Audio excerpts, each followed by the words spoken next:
Weekly update for Friday, June 28th.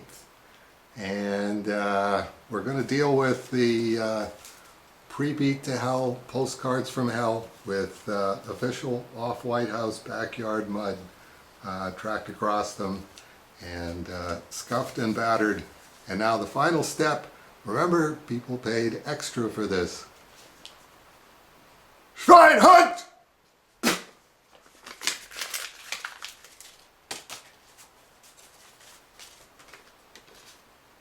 Shrine hunt!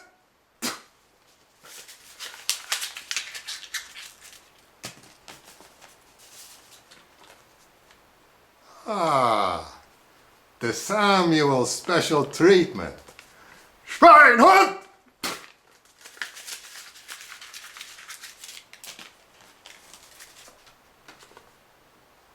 Shrine hunt!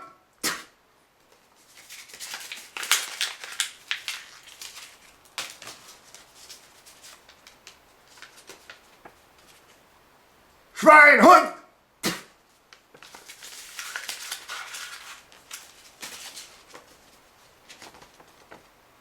Shrine hunt!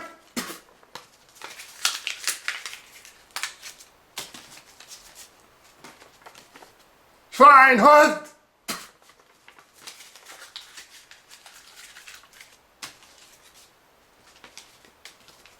Shrine hunt!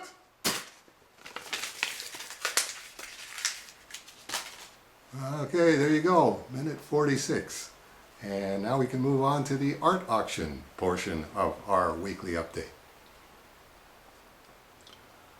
Okay, this is where we left off last week with the enlarged image of the Spider-Vark baby with the Steve Ditko hands, which I decided to do a Wrightson riff on, and then came to the sad realization that my Bernie Wrightson days are definitely coming to an end, which then made me determined to do the best possible Wrightson that I could possibly do, which involved taking this 200% enlargement of Spider-Vark baby and enlarging it another 200%.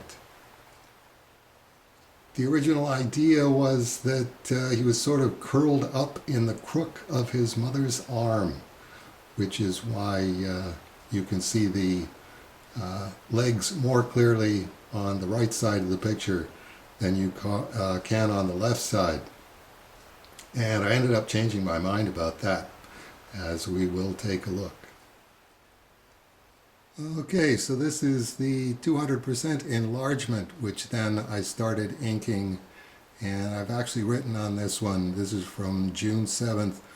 Got this far with this one and thought cross-hatching is the next step. You can see the cross-hatching on the forehead there.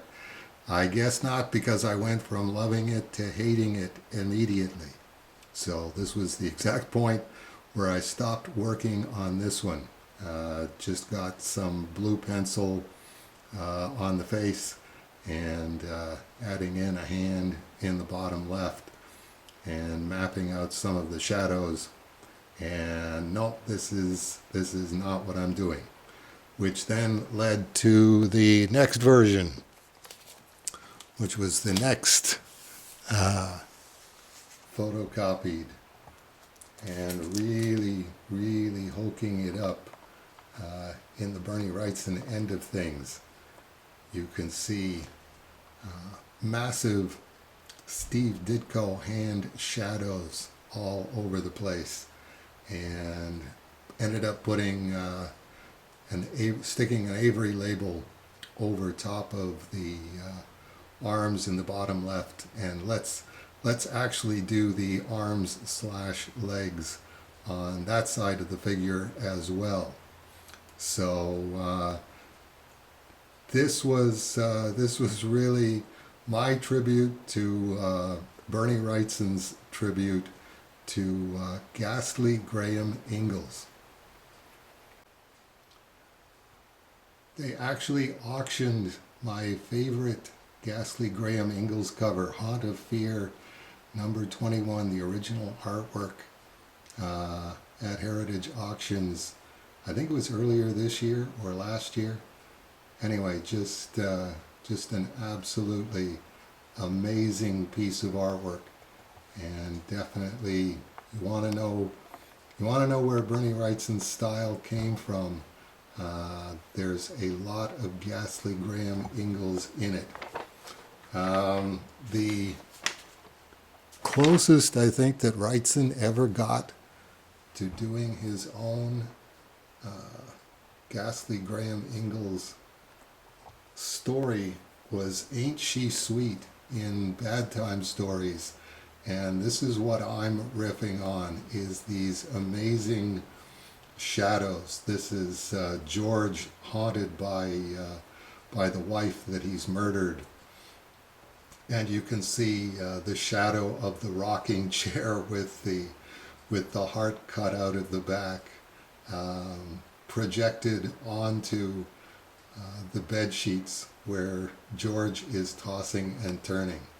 This is, as I say, probably the closest the Wrightson ever got to doing his Ghastly Graham Ingalls. The problem was Ghastly Ingalls was never really popular. It certainly made a lot more sense for Bernie Wrightson to do a Spider-Man graphic novel and to do Swamp Thing and to do Frankenstein than to do Ghastly Graham Ingalls. But that's one of the reasons that I'm doing this. You can only see all of those tiny little lines for so long, and then they're just not going to be there anymore, even when you've got your magnifier lamp on your drawing board. So that's what we're auctioning this week, is Dave Sims' riffs on Bernie Wrightson and Ghastly Graham Ingalls. So you get 2 inked photocopies. The one that I started cross-hatching on the forehead and was instantly unhappy with it, and this one that I got much further down the field. So both of those as one package, and again, I'll even throw in the enlarged photocopy from Bernie Wrightson's Bad Time Stories and the photocopy of the Haunt of Fear number 21 cover. Okay, that'll do it for this week, and we got a surprise for you next week. I'm not going to tell you what it is because then it won't be a surprise, but boy, I think you're all going to be surprised with the weekly update next week. And I hope a bunch of you tune in for the surprise. What day would that be? That's the 5th, July 5th. Have a good week.